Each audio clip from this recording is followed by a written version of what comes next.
হালিমের স্বাদ হবে দ্বিগুণ রেস্টুরেন্ট কিংবা যে বড় বড় হোটেলগুলি থেকে। তো আমি যেভাবে আজকে এই হালিমের রেসিপিটা শেয়ার করব, আশা করতেছি এই প্রথম আমার এই ইউনিক রেসিপিটা আমি শেয়ার করতেছি। এর আগে কেউ কখনো এই রেসিপিটা শেয়ার করে নাই। আমি যেভাবে শেয়ার করতেছি এই হালিমের রেসিপিটা আপনারা যদি একবার খেয়ে দেখেন সারা জীবন মুখে লেগে থাকবে, আর সব সময় খেতে মন চাইবে অনেকবার। তো হ্যালো ইব্রান, আসসালামু আলাইকুম। কে কোথায় থেকে দেখতেছেন, দেশ বিদেশ যেখান থেকে দেখতেছেন সবাইকে জানাচ্ছি সালাম এবং অভিনন্দন। লাভলি ভিউয়ার্স, আজকে আপনাদের জন্য নিয়ে আসলাম হালিমের রেসিপি। তো এর জন্য আমি একটা প্যাকেটের হালিম নিয়ে নিলাম। প্যাকেটের হালিমটাকে বিসমিল্লাহ করে খুলে একটা বক্সে নিয়ে নিচ্ছি। আর 2 কাপের মতন গরম পানি দিয়ে হালিমটাকে আমি একটু রেস্টে রেখে দিতেছি ডালগুলি ফুটে ওঠার পর্যন্ত। জাস্ট ভিজে একটু কাঁচা কাঁচা ভাব হবে এই এতটুকু। তারপরে একদিকে রেখে আমি হালিমটা মিক্স করে ভালোভাবে ডেকে একদিকে রেখে দিচ্ছি। এদিকে একটা কড়াইয়ের মধ্যে, যে কড়াইটাতে আমি হালিম রান্না করব, সেখানে বেশ কিছু পরিমাণ তেল দিয়ে দিলাম। তেল দিয়ে এই যে আমি যে গোপন টিপসটা শেয়ার করতেছি স্বাদ হবে দ্বিগুণ, সেটা হচ্ছে চিরা। এই চিরাটাকে আমি পেঁয়াজে বেরেস্তার মতো করে ভেজে নিব। দেখতে পাচ্ছেন আপনারা আমি সরি চিড়াগুলিকে আমি একটা চাটনির মধ্যে দিয়ে এভাবে তেলের মধ্যে ভাজি করে নিচ্ছি, মচমচে ভাজি করে নিব। একদম ক্রিস্পি ক্রিস্পি একটা ভাব আসে পেঁয়াজ বেরেস্তার সাথে, মুখে লাগলে অনেক বেশি খেতে ভালো লাগে। তারপরে এই যে পেঁয়াজ চিড়াগুলি যতক্ষণ পর্যন্ত না রোস্ট হয়ে একদম ক্রিস্পি না হয় ততক্ষণ পর্যন্ত আমি বাঁচতে থাকবো। ভেজে এগুলিকে এক সাইডে রেখে দিব। এরপরে ওই তেলে আমি ভেজে নিব পেঁয়াজগুলি। এই যে আমার চিড়াগুলি ভাজা হয়ে গেছে। আসলে লাভলি ভিউয়ার্স, আমার শরীরটা আজকে কয়েকদিন ধরে অনেক বেশি খারাপ, ঠান্ডা লেগে গেছে, নিঃশ্বাস ফেলতে পারতেছি না। তারপর অনেক দিন লং ভিডিও দেওয়া হচ্ছে না, এই ভিডিওটা আমার আগের করা ছিল, সেজন্য এখন ভয়েস ওভার দিয়ে আজকে দিচ্ছি। কারণ আবার পেজের সমস্যা হচ্ছে, গ্রোথ করতেছে একটু করে, এখন ভিউজ বাড়তেছে সেজন্য। তো এনগেজমেন্ট, ভিউজ, রিচ সব কিছু ইনশাল্লাহ বাড়তেছে।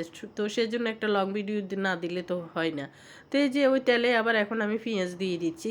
প্রায় 1.5 কাপের মতন পেঁয়াজ আমি নিয়ে নিচ্ছি, কারণ এখানে পেঁয়াজ বেরেস্তাটা একটু বেশি করে নিয়ে দিতে হবে। তো এই যে আমি পেঁয়াজ বেরেস্তার মধ্যে এখন একটু রসুন, থেতলানো রসুন দিয়ে দিচ্ছি। পেঁয়াজ বেরেস্তা এবং রসুন বেরেস্তা দুইটা মিলে স্বাদটা আরও অনেক বেশি দ্বিগুণ বেড়ে যায়। সাথে আরও আছে চিড়া ভাজা, বুঝতেই পারতেছেন। তো এভাবে সবগুলো ক্রিস্পি ক্রিস্পি পেঁয়াজ বেরেস্তাটা রেডি হয়ে গেলে চুলা থেকে নামিয়ে নেব আমি। কারণ পেঁয়াজ বেরেস্তাটা চুলাটাই পর্যায়ে আমি কিন্তু চুলার জাল নিভিয়ে দিয়েছি, না হয় কিন্তু আবার বেশি কালো হয়ে গেলে পেঁয়াজ বেরেস্তাটা আর খেতে ভালো লাগবে না, স্বাদের জায়গায় বিষাদ লাগবে, তেতে হয়ে যাবে। তো এই যে সবগুলি পেঁয়াজ আমি তুলে রাখতেছি এক সাইডে তুলে রেখে আমার ওই তেলের মধ্যে আমি মাংসগুলি ভাজি করে নিব। এখন এখান থেকে সবগুলি পেঁয়াজ তুলে রাখলাম এক সাইডে। এগুলি আমি পরে যখন হালিম রান্না শেষ হবে তখন কিন্তু ওগুলির মধ্যে জাস্ট একটু ডেকোরেশন করে দেবো, দেখতে সুন্দর লাগবে, খেতেও ভালো লাগবে। খাওয়ার আগে জাস্ট এগুলি ছড়িয়ে দেবো, পেঁয়াজ বেরেস্তা আর চিড়া ভাজা, রসুন বেরেস্তা এগুলি। তো এক সাইডে রেখে দিয়ে এখন ওই তেলের মধ্যে আমি দিয়ে দিচ্ছি কিছু রসুন বাটা, আদা বাটাটা দিয়ে এখন এখানে আমি কিছু চিকেন দিয়ে হালিমটা যখন আমি রান্না করব সেজন্য আমি কিছু চিকেন রেডি করে রেখেছি। ছোটোখাটো হাড় গোড় কিছু মাংসও নিয়েছি। সব কিছু মিলে আপনাদের ইচ্ছে মতো দিতে পারবেন, বেশ কম, আমি একটু বেশি করে নিয়েছি, আপনারা এর থেকে কমও নিতে পারবেন। আমার 1 প্যাকেটের জন্য এই মাংসগুলি আমার কাছে অনেক যথেষ্ট মনে হয়েছে, আপনারা ইচ্ছে করলে আরও বেশিও নিতে পারেন। তারপরে এইভাবে আমি মাংসগুলিকে ভেজে নিব। আর এখানে দিয়ে দিব আমি অন্যান্য মশলাগুলি। তার মধ্যে যাচ্ছে আমার হলুদের গুঁড়া, মরিচের গুঁড়া, তারপরে আপনার হালিমের প্যাকেটের সাথে যে হালিমের মশলা থাকে ওই মশলা থেকে আমি কিছু মশলা এখানে এখন দিয়ে দিব, কিছু মশলা পরে দিব। এখন দিয়ে দিচ্ছি এই যে হলুদের গুঁড়ো, এগুলি সব পরিমাণ মতো দিবেন, অতিরিক্ত দিতে যাবেন না, কারণ হালিমের সাথে যে মশলার প্যাকেট আছে ওইখানে কিন্তু মশলাগুলি সব ঠিকঠাক মতো দেওয়া আছে। তো এই যে গোলমরিচের গুঁড়ো দিয়ে দিলাম, জিরার গুঁড়ো, হলুদের গুঁড়া, মরিচের গুঁড়ো সব দিয়ে দিচ্ছি একে একে। সেজন্য একটু অপেক্ষা করুন, সব কিছু দেওয়া শেষ তারপরে আসতেছি। এই দেওয়াগুলি আসলে ঠিকঠাক মতো না হলে মশলাগুলি, তাহলে কিন্তু হালিমটা খেতে অনেক বেশি ভালো লাগে না।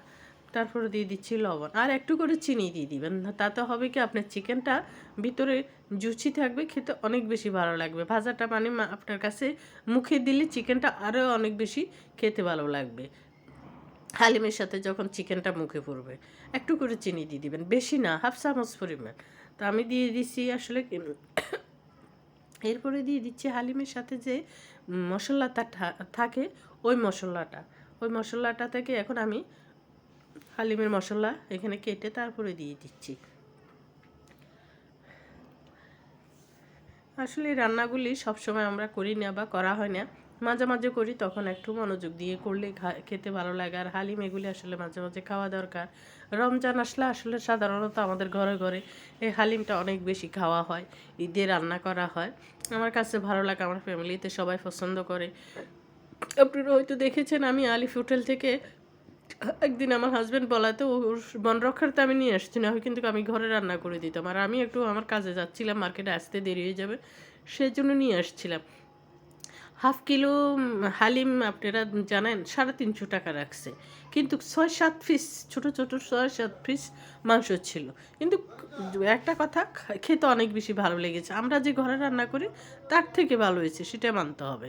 আসলে ওরা হয়তো স্পেশালি হিসেবে ওরা আরও অনেক কিছু ব্যবহার করে, আমরা তো অত কিছু ব্যবহার করি না, যা থাকে প্যাকেটের সাথে তা দিচ্ছি। তো এই যে সামান্য পরিমাণ চিনি দিয়ে দিলাম আমি। চিনিটা দেওয়াতে আমার এই মাংসের স্বাদ অনেক বেশি ভালো লাগবে। যখন হালিমটা মুখে দিবেন, জাস্ট আপনি কিছু একটা মুখে দিয়েছেন, মাংসের পিসটা আপনার মুখে গেছে, আপনার থেকে মানে ভালো লাগবে খেতে। এরপরে এই মাংসগুলো যতক্ষণ পর্যন্ত না বুনা বুনা হবে, একদম কষা কষা বুনা, ততক্ষণ পর্যন্ত কিন্তু আমি চুলা থেকে নামাবো না। ভাজা হয়ে গেছে, এখন আমি একটা পাতিলে তুলে রাখতেছি, শুধু মাংসগুলি ঝোলগুলি রেখে দিচ্ছি। এ পর্যায়ে কিন্তু আমি আমার চুলার জালটা নিভিয়ে দিচ্ছি, কারণ না হয় পুড়ে যাবে মশলাগুলি আমার, তখন ভালো লাগবে না। তো আগে থেকে ভিজিয়ে রাখা যে হালিমগুলি আছে ওগুলি এখন আমি একটু নেড়ে ছেড়ে ভালোভাবে দানা বেঁধে আছে ওগুলিকে মিক্স করে ভালোভাবে তারপরে দিয়ে দিচ্ছি। বারবারে কাশি আসতেছে, আসলে কেউ কিছু মাইন্ড করবেন না, শরীরটা অনেক খারাপ। তারপরে এখন এগুলি চুলায় দিয়ে দিলাম, নাড়তে থাকতে হবে, কারণ ডাউলের জিনিস, ঘন ডাউলের জিনিস, বারবার নাড়লে ঘন ঘন নিচে দিয়ে লেগে যাবে, শেষ লেগে যাবে, ফোড়া ফোড়া, খেতে ভালো লাগবে না, সব কিছু অ্যাডজাস্ট হতে হবে। তো এরপরে দিয়ে দিচ্ছি এখানে কিছু কাঁচামরিচ ফালি চুলায় দিয়ে। এরপরে আমি আসলে এদিকে আমার চারতলা থেকে আমার এক ভাড়াতেই আমাদের জন্য ইফতারি নিয়ে আসছে, আমি ওদিকে চলে গেছি রিসিভ করার জন্য। একবার আগে আমরা দিয়েছিলাম ইফতারি, এখন উনি আমাদের জন্য নিয়ে আসছে। আসলে এগুলি আসলে রমজানের মধ্যে অনেক বেশি সুন্দর, এক ফ্যামিলি থেকে আরেক ফ্যামিলি থেকে দেওয়া নেওয়া, এগুলো অনেক সুন্দর। ওইখান থেকে রিসিভ করি আসতে না আসতে এদিকে ওনাদের জন্য আমি অন্য কিছু ফ্রুট ট্রুট দিয়ে দিলাম, এদিকে আমার হালিমটা হয়ে গেছে সেদিকে। তো মাশাল্লাহ আমার হালিমের ডাউলগুলি পারফেক্ট সিদ্ধ হয়ে গেছে। তো সেজন্য এখন আমি আগে থেকে ভেজে তুলে রাখা যে মাংসগুলির পিসগুলি আসছিলো, মাংসের টুকরাগুলি বা হাড়গুড়গুলি, ওগুলি এখন আমি দিয়ে দিচ্ছি। সবগুলি দিয়ে দিচ্ছি না, কিছু রাখতেছি পরবর্তীতে একটু উপর দিয়ে সাজিয়ে দেওয়ার জন্য।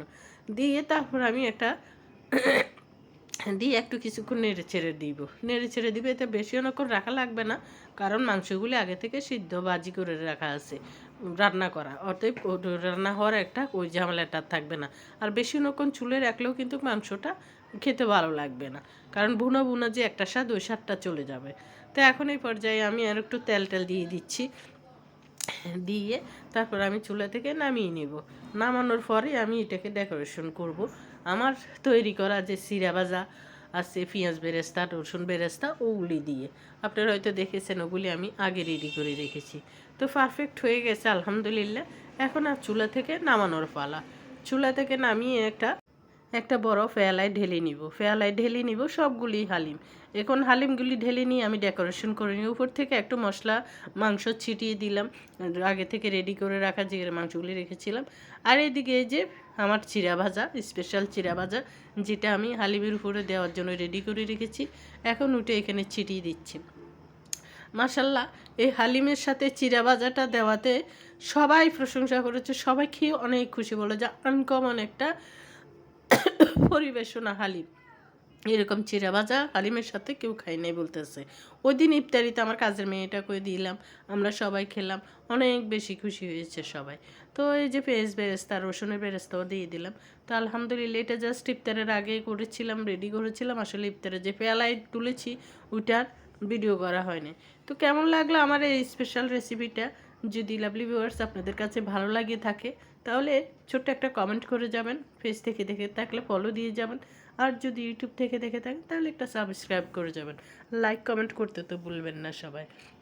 এই যে সালাদগুলি সব উপর থেকে ধনেপাতা পুদিনা পাতা সালাদ আর লেবু দিয়ে সাজিয়ে দিচ্ছি, যে যেভাবে পারেন সাজিয়ে দেবেন। এগুলি আসলে মনের মাধুরী দিয়ে আমরা সাজিয়ে থাকি, যেভাবে না দিলেও কোনো সমস্যা নেই, শুধু সালাডটা দিলে খেতে ভালো লাগে আলহামদুলিল্লাহ।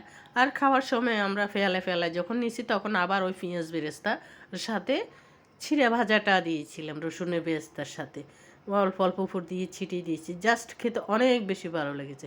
তো আলহামদুলিল্লাহ, সবাই ভালো থাকবেন, সুস্থ থাকবেন, আল্লাহ হাফেজ, আসসালামু আলাইকুম। এবং রেসিপিটা শেষ পর্যন্ত দেখার জন্য আপনাদেরকে অসংখ্য অসংখ্য ধন্যবাদ। তো আল্লাহ হাফেজ, আসসালামু আলাইকুম, শুভরাত্রি সবাইকে।